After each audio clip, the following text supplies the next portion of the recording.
Assalamualaikum warahmatullahi wabarakatuh. Alhamdulillahilladzi an'ama bi ni'matil imani wal islam.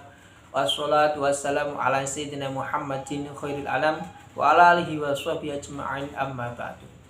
Kepada yang terhormat beliau Ibu Zaidatul Arifah selaku dosen pengampu mata kuliah Sosiologi Pendidikan pada semua dosen STAIN di Temanggung yang insya Allah kita ta'zimi dan kita harapkan apa yang menjadi barokah manfaat ilmunya. Tak lupa kepada teman-teman semuanya, khususnya kelas MPI 2B. Perkenankan pada kesempatan kali ini saya akan menyampaikan materi tentang peran sosial, edukatif, dan profesi guru dalam mata kuliah Sosiologi Pendidikan. Kita analisis peran sosial, edukatif, dan profesi guru dibagi dalam analisisnya terbagi menjadi 3. Baik, peran guru di sekolah. Kedua, peran guru di masyarakat. Ketiga, guru sebagai profesi. Yang dimaksud peran guru di sekolah itu bagaimana? Sudahlah tidak asing lagi bahwasanya seorang guru adalah profesi yang tidak bisa diirikan dari profesi yang lain. Kenapa demikian? Karena setiap langkah dan setiap perbuatan bahkan ucapannya ditiru bahkan dinilai oleh masyarakat, baik secara lingkup sempit ataupun lingkup luas.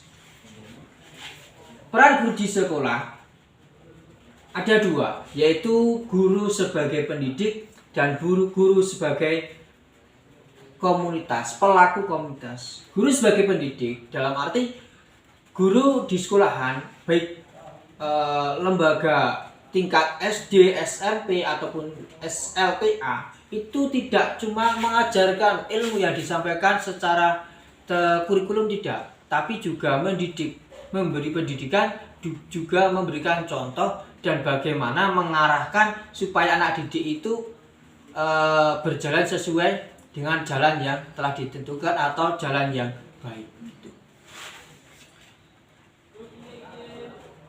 Namun guru berperan sebagai pendidik itu hanya cuma mendidik, mengarahkan, memberitahu, bukan merubah.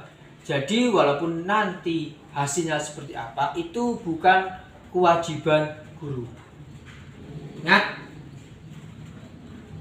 sekali lagi bahwasanya guru sebagai pendidik hanya mengarahkan, memberitahu, dan menuntun, bukan untuk merubah baik sikap, karakter, ataupun masa depan anak didik. Peran komunitas, peran guru di sekolah. Yang dimaksud dengan peran komunitas itu bagaimana?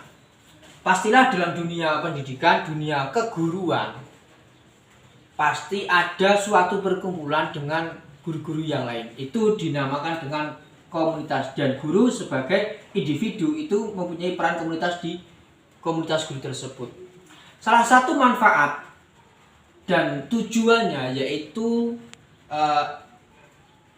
baik disadari maupun tidak disadari, itu guru akan merasa tidak sendirian atau tidak kesepian dalam hal baik dalam kesuksesan ataupun kegagalan. Semisal contoh dalam dunia keguruan ataukah dalam praktek mendidik, guru mengalami mendapatkan anak didik yang sangat bandel. Itu sudah masalah. Terus ditambah kondisi keluarga sedang tidak stabil, ditambah masalah yang lain. Nah, kalau kita itu tidak pernah berkomunitas, berinteraksi dengan guru yang lain, seakan-akan masalah itu kepunyaan sendiri, seakan-akan hanya dirinya sendiri yang paling berat mengemban beban. Namun juga sebaliknya, ketika kita mendapatkan pujian, kita mendapatkan prestasi, kita mendapatkan apresiasi. Oh, ternyata kalau kita kumpul dengan guru-guru yang lain, ternyata kita itu hanya sebutir debu.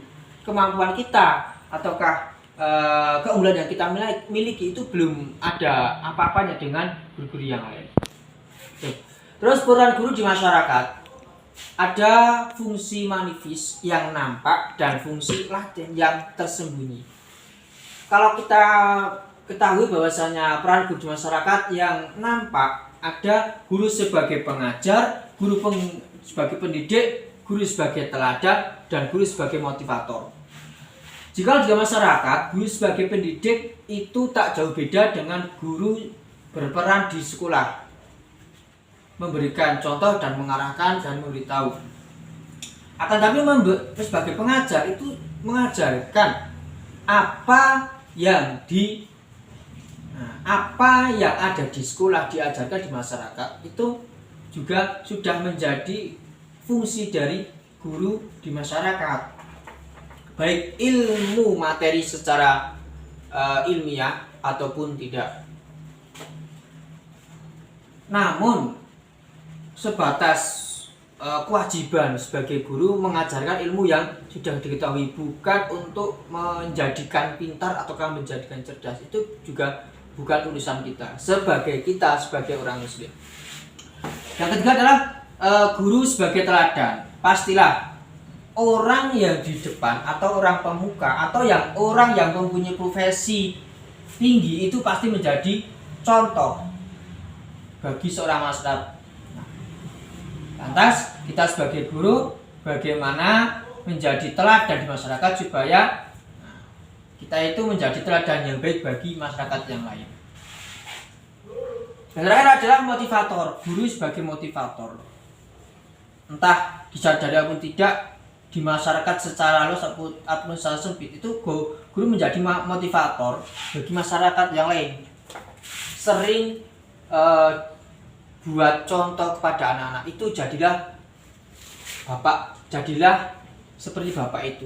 Kenapa? Karena seorang guru itu menjadi motivator karena kemuliaannya. Kenapa?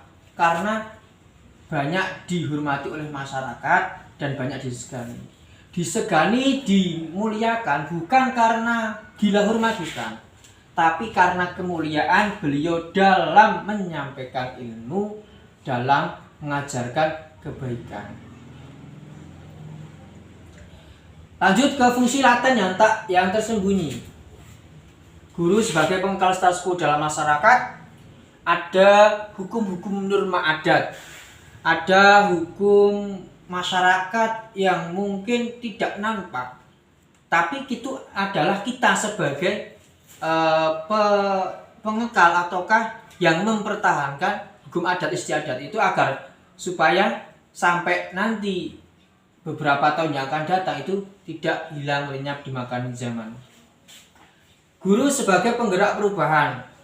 Nah, salah satu bisa diambil kesimpulan bahwasanya guru di masyarakat itu bisa berfungsi sebagai menggerakkan perubahan, baik yang bagi yang belum baik agar menjadi baik, yang baik menjadi lebih baik, yang lebih baik menjadi sempurna, yang sempurna menjadi lebih sempurna.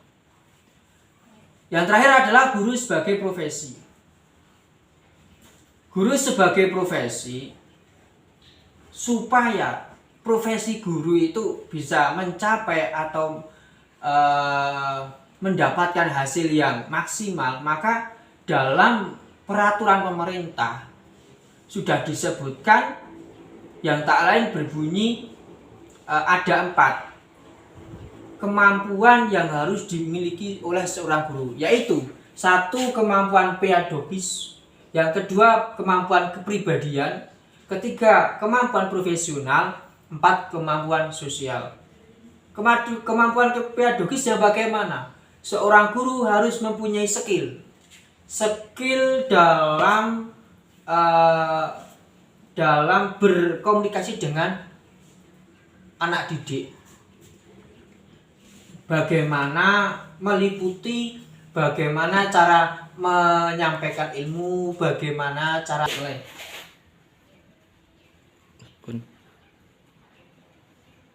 guru sebagai harus mempunyai kemampuan pedagogi skill, yaitu